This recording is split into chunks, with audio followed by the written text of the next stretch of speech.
না এরকম তো এখন আমি ঠিক করতে পারি না।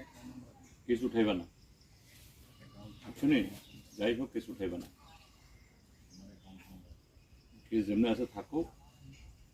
আর করলে আমরা ক্ষতিপূরণ দিয়ে দেবো। ক্ষতিপূরণ আর কেস এক জিনিসটা, ক্ষতিপূরণ হইল এটা তো হইবই, কেমন? ক্ষতিপূরণ দিলে দিব, কেস উঠাইবে না। এটা একটা সামাজিক অপরাধ। আজকে একজনের ঘর ভাঙছে, কালকে আরেকজনের ঘর ভাঙছে। এদের কাছে মানে আইন কানুন কিছুই নেই। তোমরা কজন বাড়িতে? আমরা পাঁচজন, ছোট বোন, আমি, মা। বাবা আছে। তুমি কি করো? আমি হ্যাঁ বললে আবার একটু আমরা কালকে ইয়ে করছি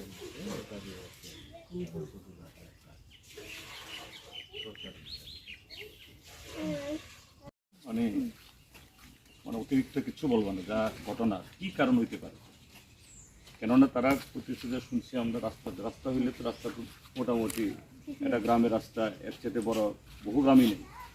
মানে অ্যাকচুয়ালি ঘটনা হলো যে আমি যখন কলেজ ইলেকশন করছিলাম,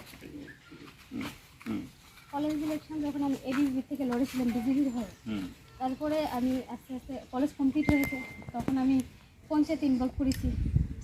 সেই জায়গার মধ্যে কাজল পাল কিছু কাজ করছে, যেটার বিরুদ্ধে আমি কথা বলছি শুধু, মানে অন্যায়ের প্রতিবাদ। হ্যাঁ হ্যাঁ হ্যাঁ। কি নাম তোমার? মুক্তা সরকার। মানে শুধু আমি একা হয়ে তাইনের বিরুদ্ধে আছি, তাইনে যে অন্যায়টি করছে সেই অন্যায়ের বিরুদ্ধে শুধু আমি একা লড়ছি।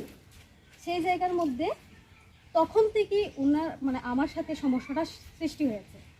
তখন উনি বিভিন্ন রকমভাবে চাইছে আমার সমস্যা সৃষ্টি করার, বলতে ক্ষতি করা, ব্যক্তিগত যে আমি ওনার যে অন্যায় কাজটি আছে সেই অন্যায় কাজের বিরুদ্ধে কথা বলছি, সেই ব্যক্তিগত শত্রুতা থেকে এতটুকু হয়েছে। এটা যখন ভাঙে তখন তোমাদের কি আগে নোটিশ করছিল তারা? কোনো রকমের কোনো নোটিশ নেই, আমরা কিছু জানিই না, কথা নাই বার্তা নাই, জাস্ট এসে আমরা কেউ উপস্থিত নাই। সেই জায়গার মধ্যে আমার মা ঘরের মধ্যে ছিল, ঘরের মধ্যে আমার মা খাটের মধ্যে শুয়ে রয়েছে, সেম টাইমে তারা বোলডোজার লাগিয়ে দিয়েছে। ভাবছে না একবারও যে ঘরের মধ্যে কেউ আছে কি নাই, মানুষটার কোনো ক্ষতি হবে কি হবে না, এটা একবারও ভাবি না। উপর থেকে কাঠ পড়েছে মার উপরে, এই সব কাঠ মার উপরে পড়েছে। মাকে হসপিটাল নেওয়া হয়েছে, তখন মাকে চিকিৎসা করা হয়েছে। তাদের বিরুদ্ধে তোমরা ইয়ে করছো তো? হ্যাঁ, তাদের বিরুদ্ধে আমরা এফআইআর করেছি, কিন্তু এখনো তো কাজল পাল যে মেন লিড তাকে একটু ধরতে পারছে না। পুলিশ কি তোমাদের কাছে স্টেটমেন্ট নিচ্ছে? না, এখনো আমাদের কাছে এরকম স্টেটমেন্ট নেই। পুলিশ কোনো স্টেটমেন্ট নেয়নি? না না না না, মানে এরকম তাদের বিরুদ্ধে এখন আমি যতটুকু দেখেছি যে জেসি পেরেছে, বোলডোজারটা আমাদের ঘরটা ভেঙেছে সেটা ধরা হয়েছে।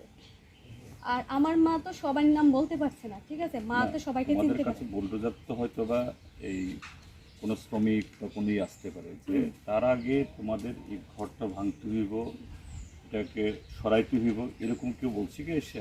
কোনো মানে কোনো লিগ্যালি কোনো নোটিশ আমাদের কাছে নেই, মুখেও কেউ বলা নাই না। মুখে এরকম ভাবে তারা তো প্রত্যেকবারই আমার সাথে প্রতিদ্বন্দ্বিতা করে, প্রত্যেকবারই আমাকে ধমকায়, সেই ধমকিটা আমি কখনো মানিনি, এড়িয়ে গেছি। আমি ওটা এক জিনিস, কিন্তু এই বাড়ি বাঙ্গার মানে ইতে আগে এই বাড়ি সরাইতে দিব রাস্তা বড় করার জন্য, এইভাবে কেউ বলছিল? কেউ না না, এরকম কেউ বলে নাই, হঠাৎ সেই।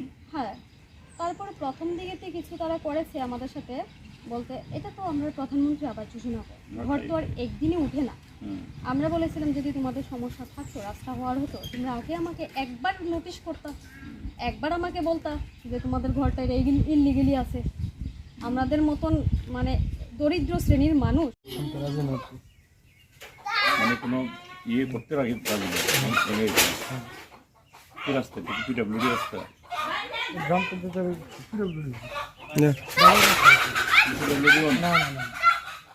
এইরকম তো বহু গ্রামের অর্ধেক রাস্তাও নাই। কথা হইলো অন্য শত্রুতা আর কি। তোমরা কেস করছো না? মানে যারা যারা করছে তাদের বাই নেই, রেফিউজি কেউ এখন অব্দি নাইছে না? একজন মনে হয় হয়েছে না, দরজাটা শুধু গন্ডা চড়া নিছিল, দরজা ধরে আনছে, ভিতরে নিয়ে এটা হাইট কার্ডে আরে লাগে বাজারের দোষ কি? যারা যারা করাইলো তারা বাজারের মালিক আশা করি বাজারের মালিক এই তো তারা পঞ্চায়েতের সব দিয়ে বলে পুলিশ ছিল, পুলিশে তোমাদের স্টেটমেন্ট নিয়ে গেছে, ছবিটিও নিয়ে গেছে এগুলি। তোমরা কি ওই